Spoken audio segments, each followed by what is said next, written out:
আসসালামু আলাইকুম। পরিপাটি সংসারে আপনাদের সবাইকে স্বাগতম। যে যেখান থেকে আমার ভিডিওটি দেখছেন আশা করি সবাই ভালো আছেন। আলহামদুলিল্লাহ আমরাও ভালো আছি।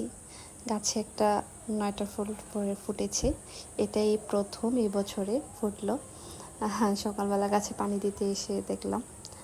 আর আরেকটা জিনিস, সব জিনিসেরই কিন্তু যত্ন নিলে সুন্দর থাকে। এই যে গাছগুলো দেখছেন মলিন হয়ে গেছে, মনে হয় মাঝে 2 দিন পানি দিইনি, একটু ব্যস্ততার মধ্যে আছি। যেহেতু সবাই জানেন বাসা পরিবর্তন করছি, আর একটা বাসা পরিবর্তন করার সময় কিন্তু অনেক কাজ থাকে। যেহেতু আমার ছেলেটা ছোট, তাকে নিয়ে আমাকে সব কিছু করতে হচ্ছে।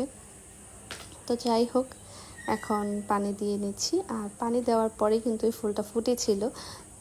এজন্যই মানুষ বলে যে যত্ন করলে রত্ন মেলে। সব জিনিসেরই আসলে যত্ন করলে অনেক ভালো থাকে, আর যত্ন না করলেই সেটা নষ্ট হয়ে যায় বা যাই হোক। তো সবগুলো গাছে আমি পানি দিয়ে দিয়েছি। সকালবেলা আসলে উঠে এত তাড়াহুড়া থাকে যে এখানে আসতে আসতে রোদ চলে আসে, আর রোদের সময় গাছে পানি দিলে কিন্তু গাছ নষ্ট হয়ে যায়। এজন্য বেশিরভাগ সময় চেষ্টা করি বিকেলে পানিটা দেওয়ার বা সন্ধ্যার পরে দিতে। তো এই তো পানি দেওয়া শেষ, আর গাছগুলোকে একটু, যেগুলো মানে একটু ময়লা ছিল এগুলো ক্লিন করে দিচ্ছি। আর এখানে নিচে 2টা মরিচ গাছ, এখনও কোনো মরিচ ধরার কোনো নামগন্ধ নেই। জানি না কবে এটাতে মরিচ আসবে। মোটামুটি কিন্তু অনেক দিন হয়ে গেছে। তো এই তো উপরের গাছগুলো পানি দিয়ে দিলাম, সবগুলো গাছ একটু ক্লিন করে দিয়েছি। আর এখানে আপনাদের সাথে একটা দুপুরের রেসিপি শেয়ার করব। পাশে আরেকটা রান্না হচ্ছে, আর এখানে হচ্ছে আজকে আমি, যেহেতু অনেক গরম পড়ছে, একটা আম ডাল করছি। আম ডালটা দুপুরের জন্য, সাথে আরেকটা তরকারি।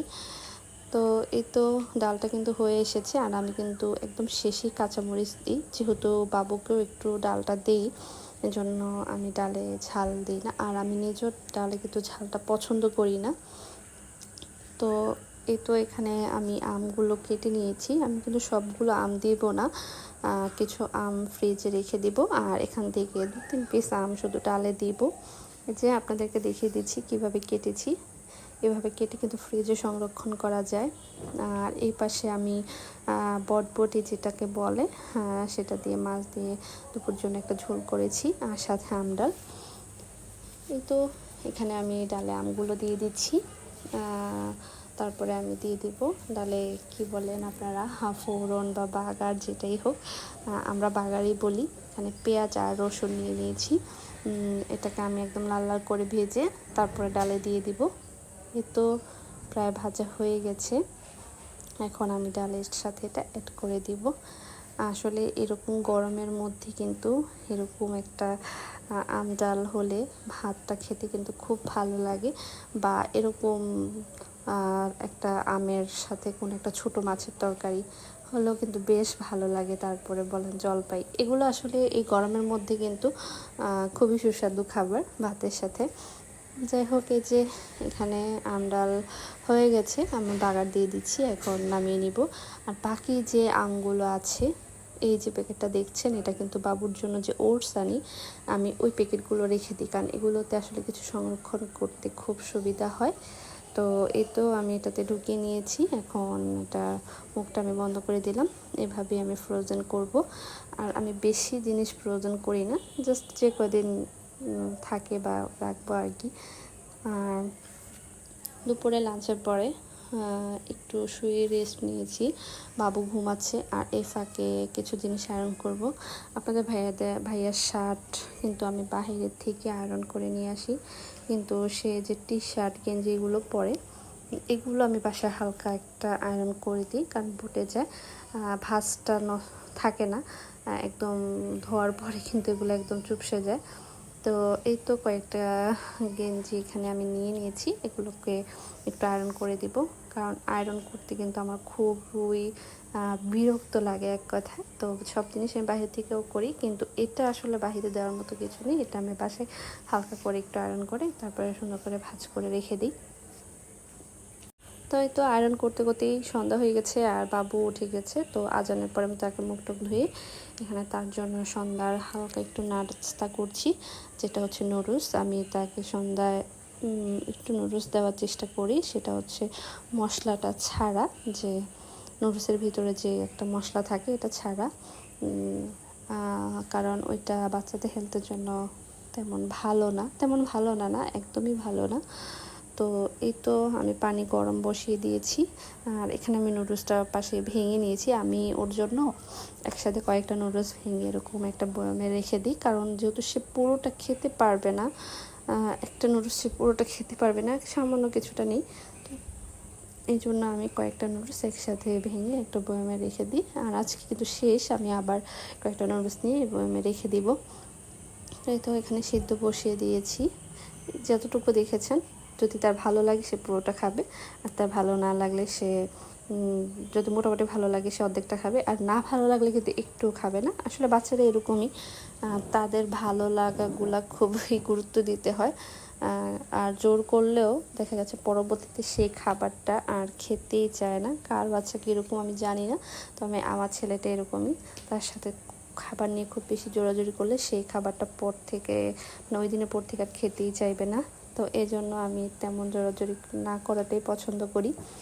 আর এই যে এখানে নিয়েছি, সে কিন্তু মুড়ির ডিব্বা নিয়ে এসেছে, মুড়ি খাবে, তার মুড়ি খুব পছন্দের, প্লাস একটা চিপসের প্যাকেট নিয়ে এসেছে। তো আমি এগুলো আসলে চিপসটা আমি তাকে একবারই দেই না। তো এই তো বাবুকে খাইয়ে এখানে আমি চলে এসেছি। আমি আর আমার শাশুড়ি মা চা খাবো, আপনাদের ভাইয়া আসতে লেট হবে। তো এখানে আপনাদের ভাইয়া বিস্কিট নিয়ে এসেছিলো। তো আমি আর এটা আসলে এখনও বয়ামে ঢুকাতে পারিনি, সময় পাইনি বা যাই হোক এখনও করিনি। তো এই তো আমি এখন বয়ামে রেখে দিচ্ছি। আর ওই পাশে কিন্তু আমি চা বসিয়ে দিয়েছি। চা বসিয়ে এখানে আমি বিস্কুটগুলো ঢুকিয়ে নিচ্ছি। আমার শাশুড়ি মা বিস্কিটটাই পছন্দ করেন, আর আমিও এই বিস্কিটটাই পছন্দ করি। আপনার ভাইয়া পাশাপাশি সব বিস্কিটই পছন্দ করে, কিন্তু আমাদের দুজনের পছন্দের তালিকায় এই বিস্কিটটাই। অন্য বিস্কিট আমি একদমই পছন্দ করি না। পাশাপাশি 2-1 পিস টোস্ট হলে আমার ভালো লাগে, কিন্তু বাকি অন্য বিস্কিট আসলে আমি এত একটা ভালো লাগে না আমার। তো এই তো আমি কিছু বিস্কিট রেখে দিয়েছি, যেটা এখন আমরা চায়ের সাথে খাবো। আর এই তো এখানে চা যে বসিয়েছি, চার যে পানিটা একটা বলক এসেছে, এখন আমি মধ্যে চা পাতা দিয়ে দিব। তো সন্ধ্যাবেলা আসলে যেহেতু এখন রাত ছোট, একটু হালকা খাবার হলেই ভালো হয়। ভারী কিছু হলে কিন্তু রাতে খাবারটা আর খাওয়া যায় না। চা বিস্কিট এরকম হালকা কিছু খেলে পরবর্তীতে দেখা যাচ্ছে রাতে একটু তাড়াতাড়ি ডিনার করে ফেললে একদম পারফেক্ট। আর যেদিন ভারী খাবার খাই সেদিন কিন্তু একদম ডিনার করতে ইচ্ছা করে না। যাই হোক, এই তো চা হয়ে গেছে, এখন আমি চাটা ঢেলে নিচ্ছি। এখানে 2টা কাপ নিয়ে নিয়েছি, আমি আর আম্মা খাবো। আপনাদের ভাইয়া তো বললামই তার আসতে দেরি হবে, আর সে যে সময় আসবে সেই সময় চা খাওয়ার সময় না, তার কিছুক্ষণ পরেই সে ডিনার করতে পারবে। এরকম অফিস টাইম আসলে মাঝে মাঝে লেট হয়, কাজের প্রেশার থাকলে কিছুটা লেট হয়, আবার অনেক সময় একদম পারফেক্ট টাইমে চলে আসে। তো যাই হোক, এই তো চা নিয়ে নিয়েছি, আর এখানে যে প্লেটে আম্মাকে দিয়ে দিয়েছি, সাথে বিস্কিট দিয়ে দিয়েছি, উনি খেয়ে নেবেন। এই তো আর আমারটা আমি রুমে নিয়ে গিয়েছি। আর এখানে আপনাদের সাথে একটু শেয়ার করছি, যেটা আমার গুছানোর ভিডিও। এখানে অন্ধকার লাগছে কারণ আমার আলমারিটা যে পাশে, এই পাশটা লাইটের আলোটা তেমন লাগে না। এটা হচ্ছে আমার যে স্টিলের আলমারিতে জামা কাপড় আছে সেগুলো। আমার কাছে একটা কার্টুন ছিল, কিছুদিন আগে আমি যে একটা ওয়ার্ড্রোব নিয়েছিলাম, সেই কার্টুনটা আমি রেখে দিয়েছিলাম। এই কার্টুনে কিন্তু আমি আমার স্টিলের আলমারিতে যত শাড়ি, বিশেষ করে শাড়িই বেশি, আর থ্রি পিসগুলো এটাতে নিয়ে কার্টুনটাতে নিয়ে নেব। আর এখানে হচ্ছে আমাদের কিছু ছবির ফ্রেম, এগুলো হচ্ছে আমি শাড়ির ভাঁজে নিয়ে নিচ্ছি, যাতে ফ্রেমগুলো ভেঙে না যায়। কারণ হাতে করেও নেওয়া যাবে, কিন্তু হাতে করে নিয়ে গেলে তখন তো বাসাটা এলোমেলো থাকবে, কোথায় রাখবো, একটা ভেঙে যাওয়ার সম্ভাবনা থেকেই যায়। তো এখানে আমার মনে হয় জামা কাপড়ে ভাঁজে থাকলে আমার আর এই জিনিসটা টেনশন করা লাগবে না, বা খুব কম রিস্ক থাকবে।